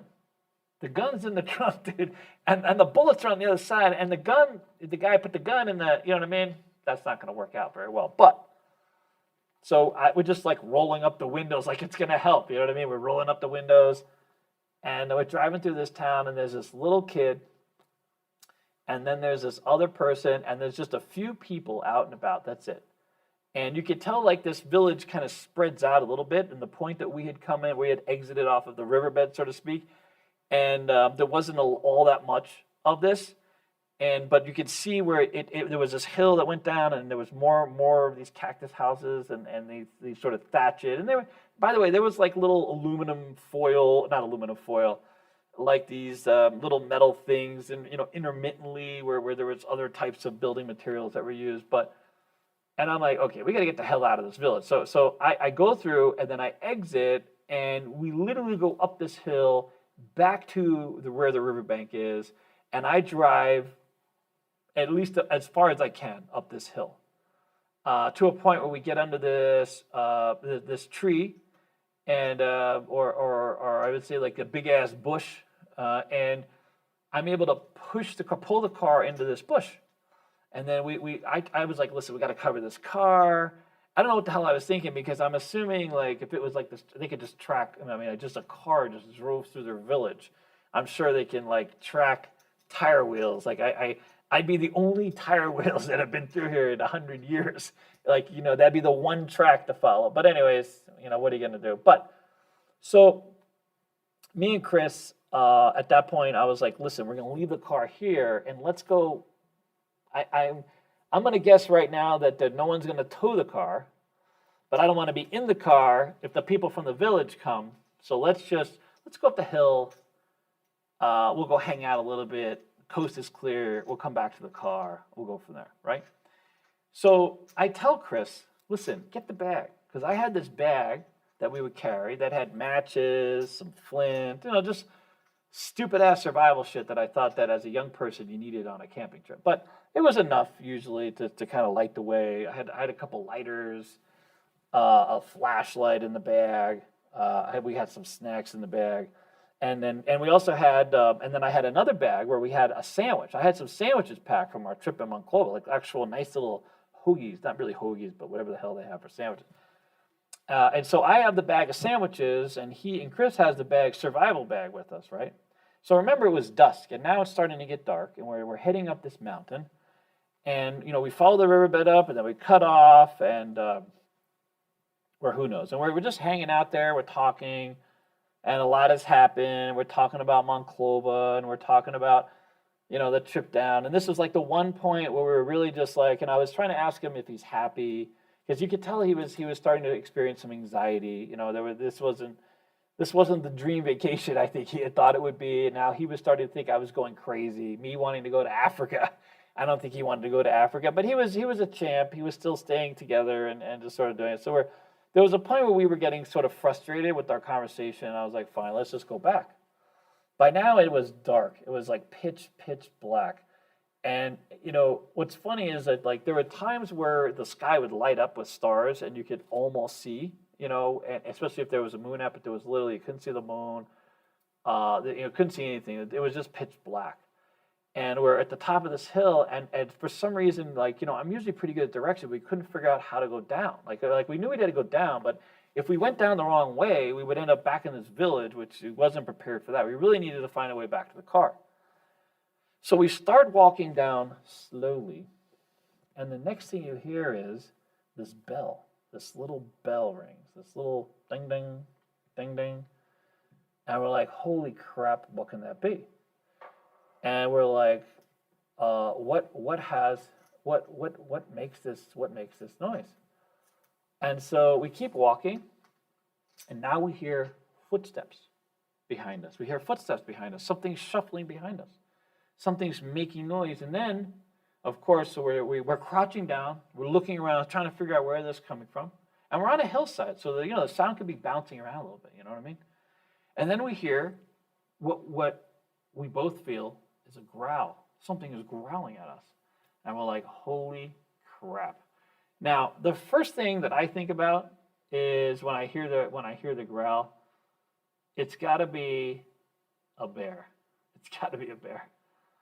Chris thinks it's a lion. He's convinced we are being chased down by a lion. Now, his logic for the lion is, A, he doesn't remember there being bears in Mexico. And I was like, when did you figure out there are no bears in Mexico? At what point did you study the bear population in Mexico? How would you know this? As far as I know, this is our first time in Mexico.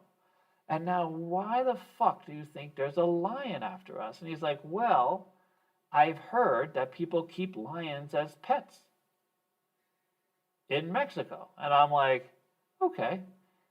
I don't know why, but that made sense to me. So I grew up, so in Pennsylvania, for example, my grandparents got into an accident with a bear, with literally a black bear. They call it a Nittany bear. So if you guys live in Pennsylvania, you know what I'm talking about, in the hills, they have bears. They have bears, absolute bears. And I actually tried to run away from a bear one time. Those are some fast suckers, by the way. Listen, if you ever see a black bear, turn around.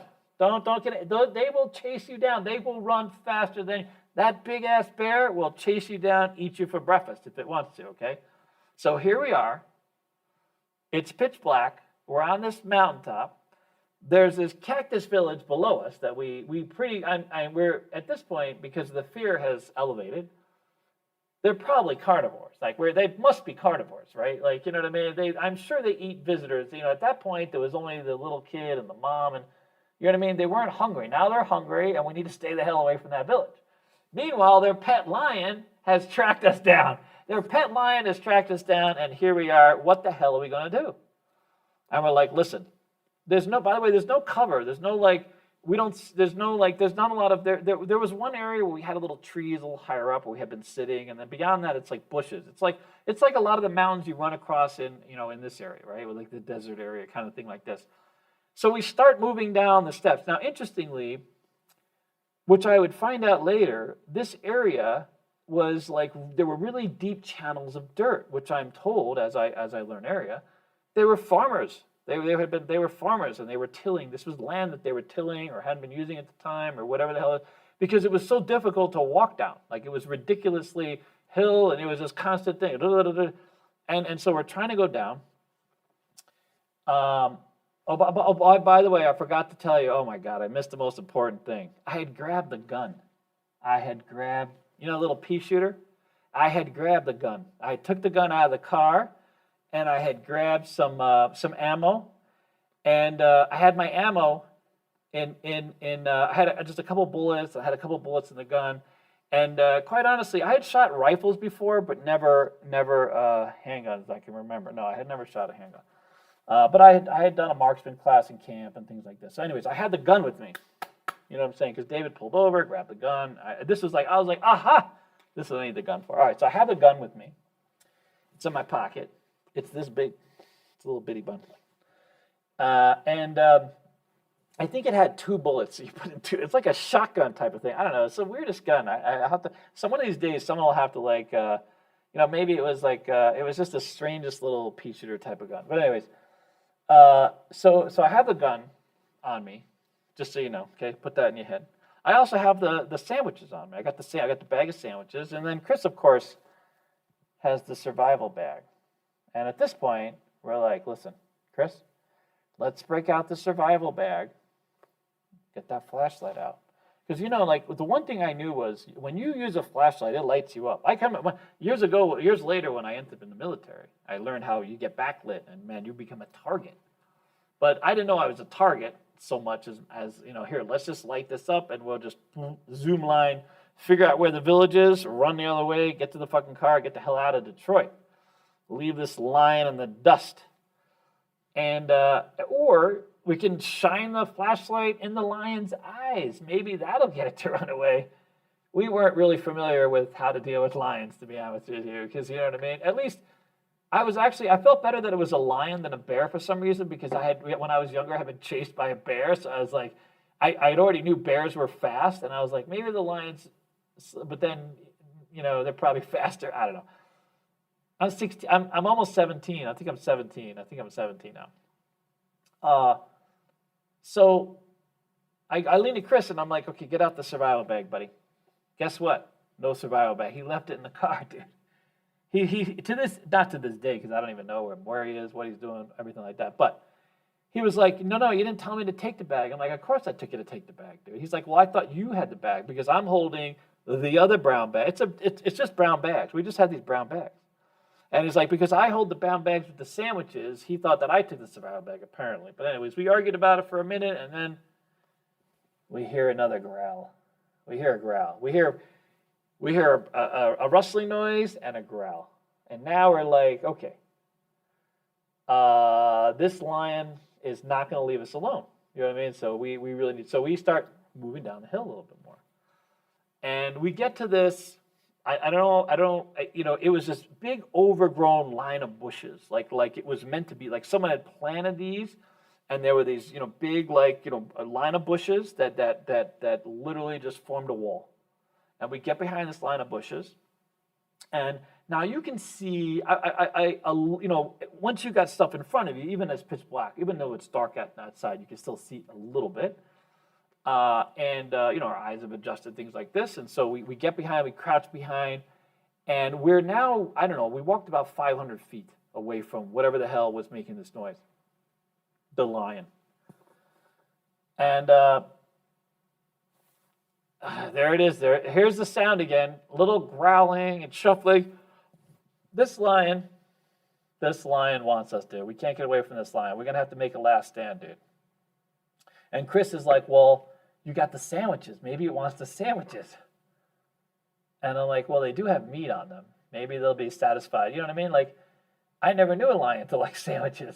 We need these sandwiches. That's our food. But I'm happy to give it to the lion if the lion will leave us alone. We're going to throw this. So I take our bag of sandwiches and I throw the bag.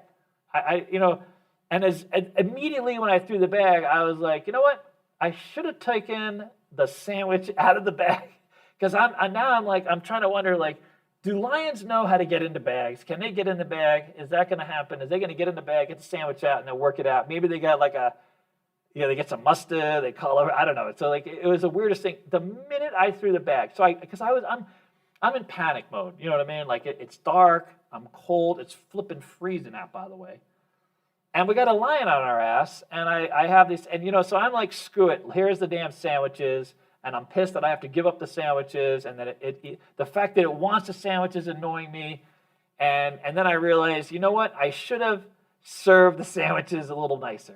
First of all, why am I throwing sandwiches? God forbid the sandwiches hit it on the head, and now it's just pissed, and it just comes to me even faster, and then why wouldn't I have taken I'm just not thinking well. I'm really not thinking well. Now, nothing. So you hear the sandwiches land, and you hear something interacting with the bag. You hear a little scuffling, and it's clearly at the bag. I threw it the right direction.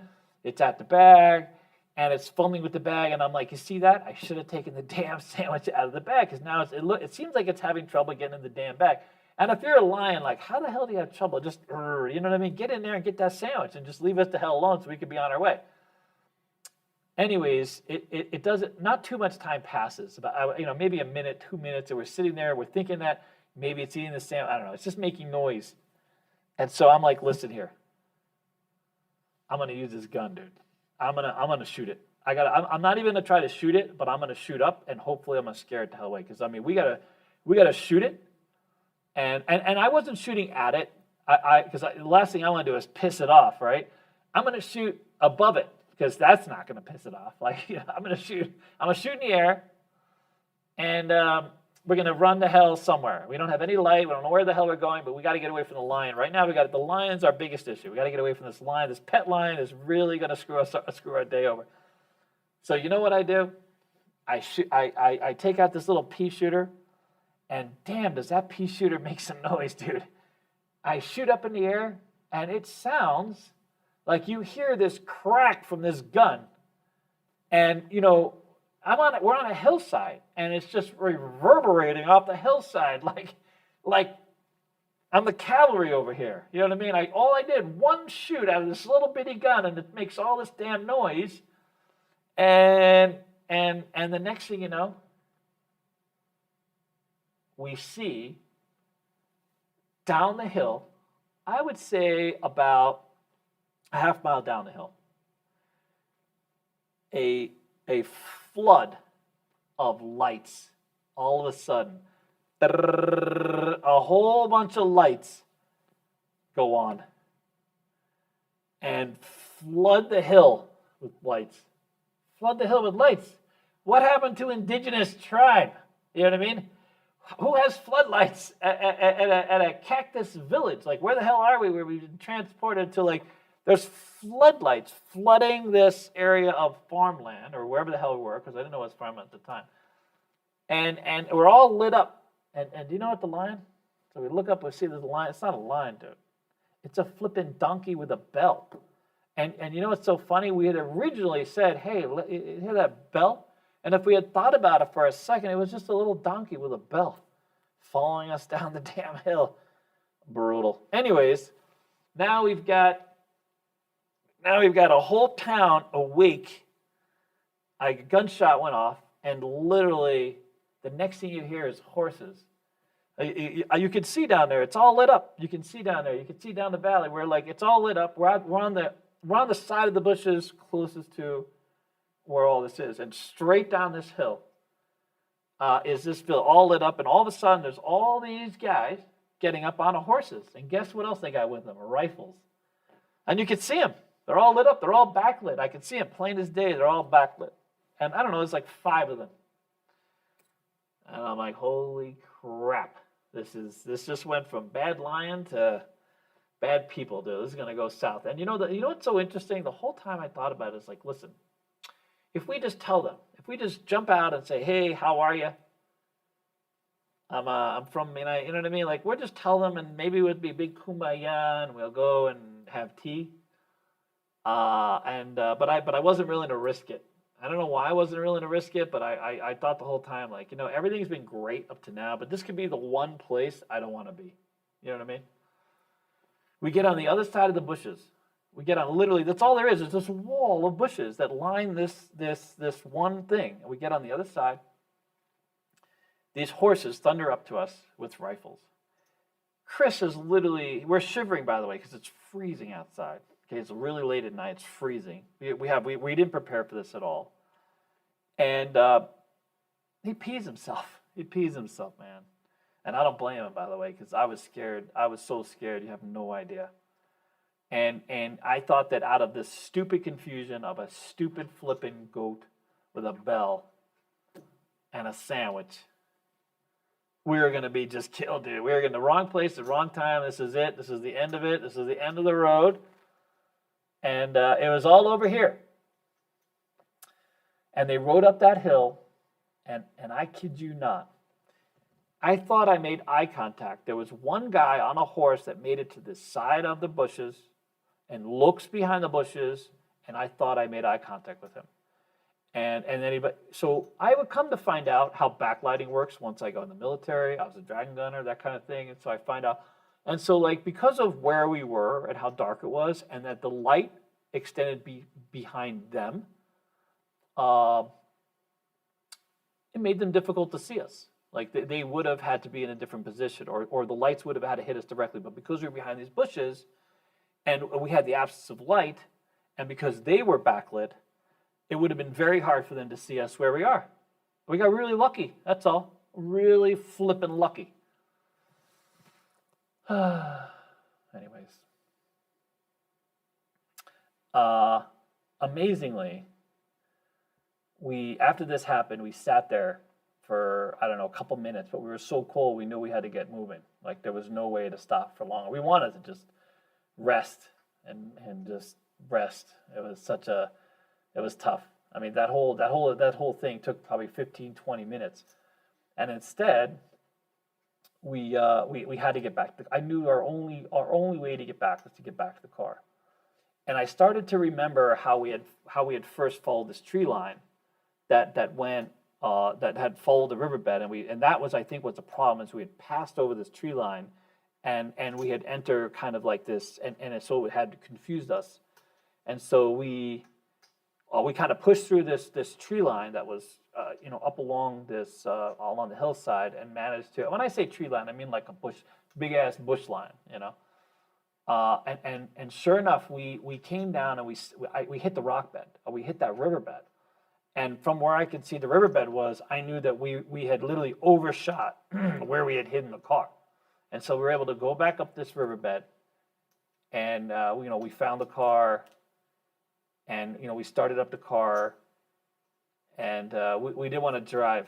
Like, we didn't want to drive. Like, we literally just lights off, started the car, gave ourselves some heat, heated it up, waited for the morning at the first light, basically, and we got the hell out of Detroit, or rather, wherever the hell town that was in Mexico. And we were able to, we just stayed on the riverbed coming down, so we were able to bypass the whole village and the whole thing. So we stayed on the riverbed, got back on the road, and it was a great memory, man. It's just one of those. It's just one story.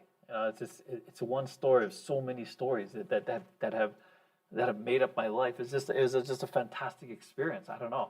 As soon as it was over and I was in the car, we were driving Mexico. I mean, I'm smiling, I'm laughing. I would say almost hysterical about it. And my friend Chris, it was like we got into this point where everything that became dramatic after that point, which it did, dude.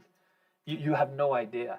I was chased down by a paddy wagon. Our car came back with 2 bullets in the trunk.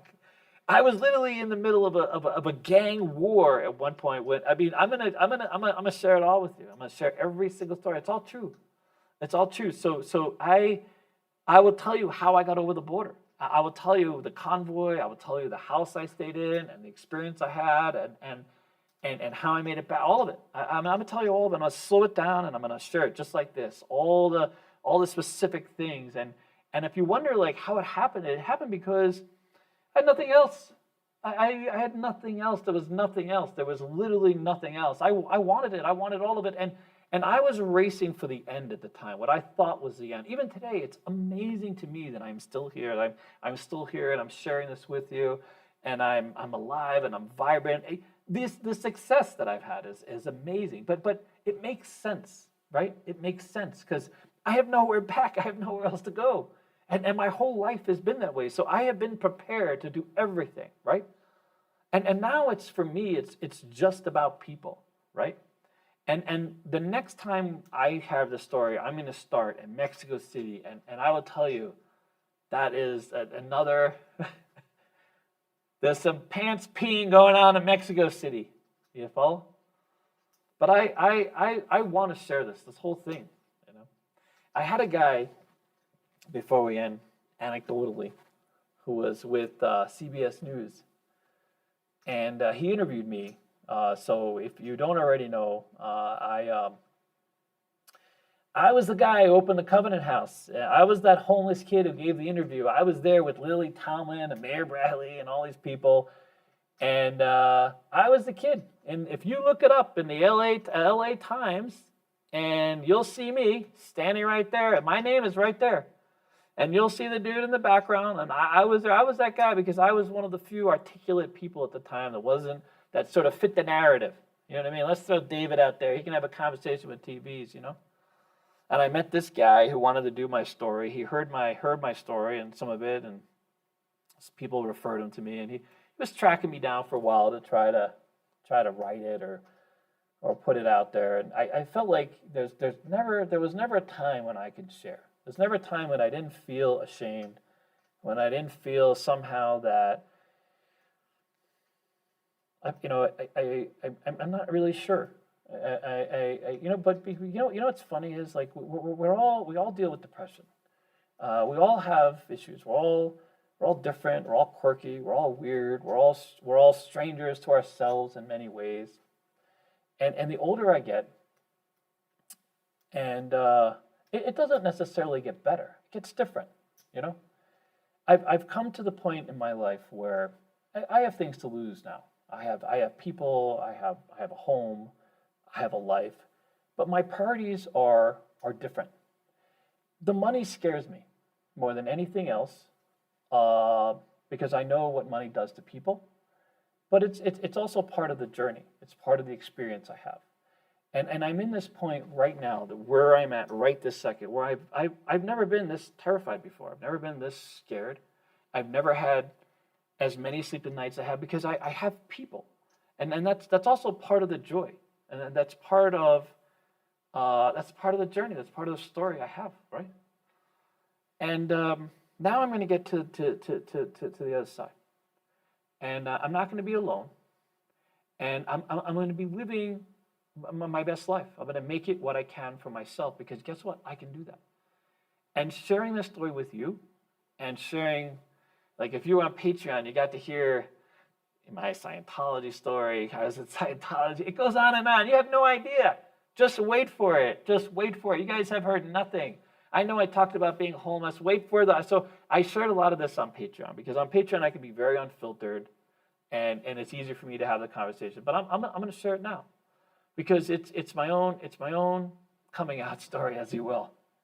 It's my own narrative. And you know what's interesting?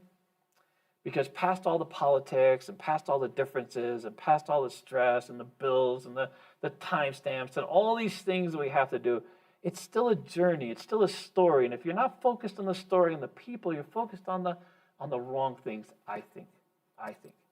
Because in the end, when we're laying there looking around us, it's about our children. It's about the people we love. It's the people who we hug and hold. It's the people we have these honest conversations. And this is honest conversation. This is honest, right? This is my life. And if there's anyone out there left to judge, who cares? You know what I mean? Who gives a flying you know what? You know what I mean? All right. Well, before we end it, I didn't read this earlier because it was kind of hard to find a place to stop, but Alan Toy, early on the pod, gave us $10 super chat. Thank you, sir. He said, "Hi, Grandpa David. Grandpa David. How was dealing for the mob back in the 20s?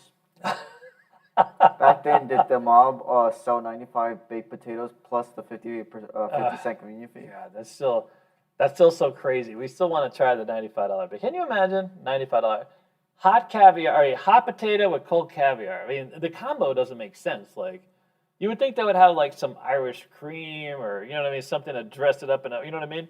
Like I still have gotten. I one time went to this like really bougie French restaurant, and they sautéed like I not sautéed. It was a double baked pureed potato, and it was just this creamy. Is so flipping good. And I don't remember how much it was, but that I can see as being like I don't know. I mean, I don't think anything justifies anything at all. But the pairing of the cold caviar, the hot potato, I don't know. It doesn't make it. What do I know about food? What the hell? I don't know. I don't know anything about food anyway. So, what do I know? All right. What else is there? Anything else? That was the major thing. There was some questions. You kind of answered them as we went. By the way, I'm only sharing this if you guys. So, I'm just putting it out there. I would love your feedback, whether positive or negative. I don't know. I would love to do the whole thing. I would love to share it with you. I would love to share it with the world. I would love to share. I think for me, it would be a very healing thing. And if there's someone out there that can find some resource from it, and that's great too. But I don't have to, right? We have it on Patreon, and I've been sharing some of that with their. It's kind of a mixed bag. Sometimes I share gambling stories, and sometimes I share things about myself. But every week I struggle to come up with. What's the conversation? Do I talk about Vegas? Do I talk about our experiences? How do I share our life with you, right? This is my life. You know what I mean? This is it. This is the journey I've had. You know what I mean? And if you guys are up for it, I'm up for sharing the whole flipping thing. And then we'll go from there. We're gonna do it some more. And we're starting this sort of new channel, so it probably won't be on Casino Quest, although this is where I really got my start, right? So it makes sense to start it here. But in the end, I would like to do a weekly thing. And if you guys are game, I'm game too. If not, what are you going to do? I'll keep it to Patreon. But anyways, all right. Well, I thank you guys very much. I really appreciate it. Was there anything else? Is there any other commentary? I think we are good to go. All right, guys. All right. Thanks so much. Take care. Peace. Enjoy the journey. Bye. Say the line. I'm off to Keynote to unwind. And the truth is. Yeah.